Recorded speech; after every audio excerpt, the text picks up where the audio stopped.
Hi, this is Mike, and in this video, we continue the thought process that we are in a wave E, right? The 2017 move up was a wave D, and in this particular instance, I've labeled out what I believe could have been a wave E when we made that high in 2021, but never actually broke the all-time high.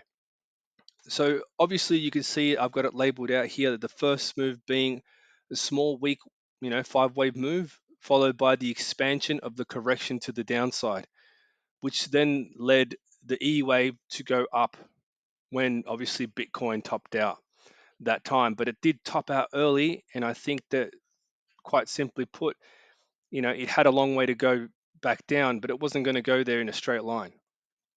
So this video is actually inspired by all those little troll comments that I've been getting lately, and I've been really looking for the correct view so I can present it to you guys. And it also, whilst people are feeling mega bullish, maybe just reconsider that. But if you don't, that's fine, because we're going to see how long you stick around in my comment section.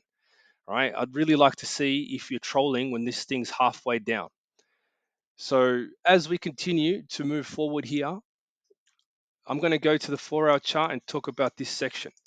So the wave D idea wasn't incorrect, because the same corrections occur in a wave B of a zigzag and a wave 2, right?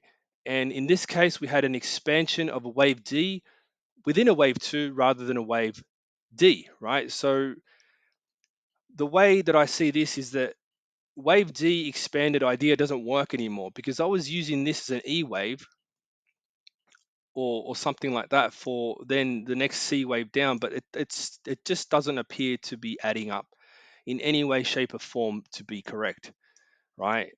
So I think that what happened was that this was just a wave one, and we started to see another expansion of a correction, which to me leads me to think that it's going to be a sharp move down for wave three, which is not surprising because it's a wave three, right? And if it's a wave three, it's going to definitely do that, right? And I think that what's happening here is that because we had a little bounce, and little people with trend lines think that they know everything because the trend line got broken, that they're all coming out being all vocal in the last, couple of months, thinking that they know how to pick bottoms, when in reality, it appears like maybe it's the opposite, right?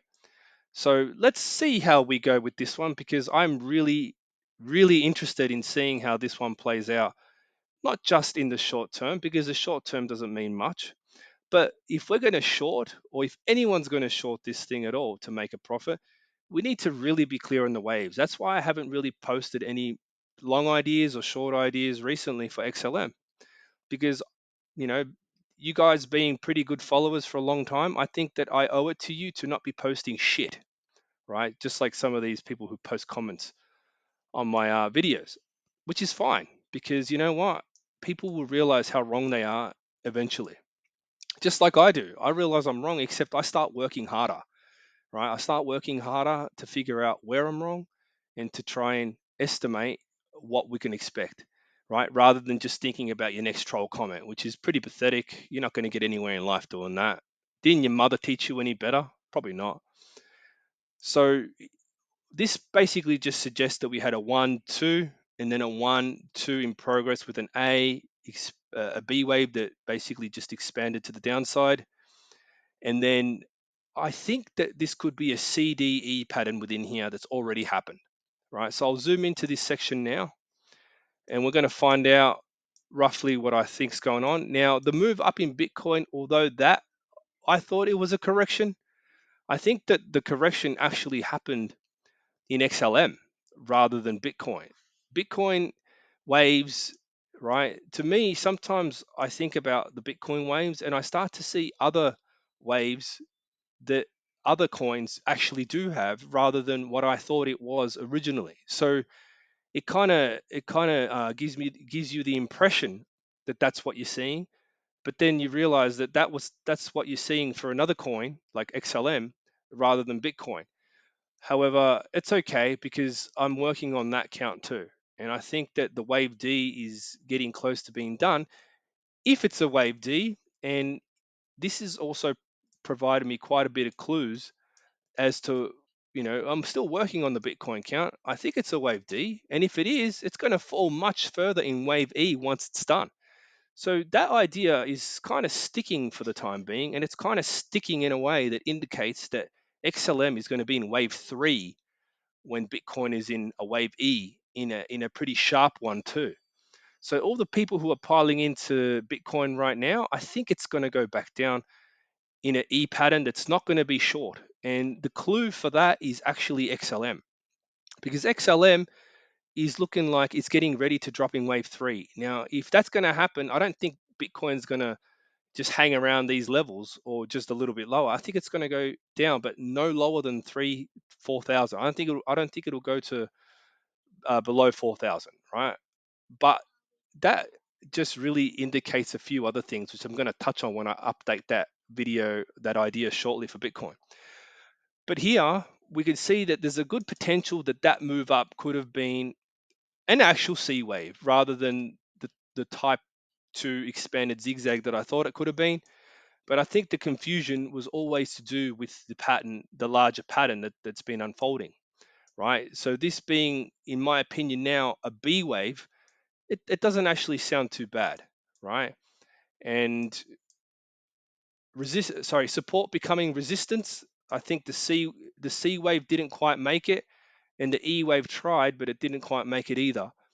Now, the only reason I think it could be a CDE pattern with a pretty short E is because of the zigzag in the middle, right? I don't think that this particular move was like Bitcoin's move that we're seeing, right? I think that this one was a C, D, and that last move an E wave, which was broken, by the way. So technically, wave 2 is done. So um, if this count is right, then wave 2, oh, sorry, I already had that wave 2 up there. Wave 2 is done, right? And I think that the confirmation came when we broke this low previously, and there definitely was a bit of confusion around this particular move, but I waited a little bit longer for clarity, and finally the larger picture being a bit more clearer, I think that now it's starting to all come together in terms of what this small degree move actually is. Now, that only changes the depth of the move that's coming. It's far lower than what I originally thought, right? So I might have gone potentially one more low and then a wave E up before, but now I'm saying, well, wave threes don't just bounce, they actually go down pretty hard. So evidence will come, obviously, when you see it move down sharply. But in terms of this particular move right now, do I think it's actually done? Well, not quite. I think that maybe we have seen the first leg down here, the one that broke the start of wave E. I think this is wave 1, and I think down the lows we did see that A, B, C pattern, but I think C wave might still be in a topping phase right now. So for a sharp correction, I think it's still a little bit off, but it can't break this high for this idea to be correct. But nonetheless, this is the idea. I might turn this into a short idea, and I might also do it at small degree just for reduced risk as well. So in essence now, what you could say, I suppose, is that I'm actually doubling down on the bearishness. So it's gonna invite all those lovely trolls back out again, out of the woodwork, to start trolling again, and I want to see them all get wrecked, right? Because I'm using pretty cool analysis, and I want it to wreck the trolls. I'm sorry, but they deserve it. So that's basically where I stand now with this particular view, and it's taken quite a bit of work to finally get to this sort of view. Um, we haven't even broken the start of wave E down at 0.02, right? The other thing I suppose I wanted to quickly mention is the implications in terms of the euro. Is that view still correct? Is that all going good and right? Look, I'll get there.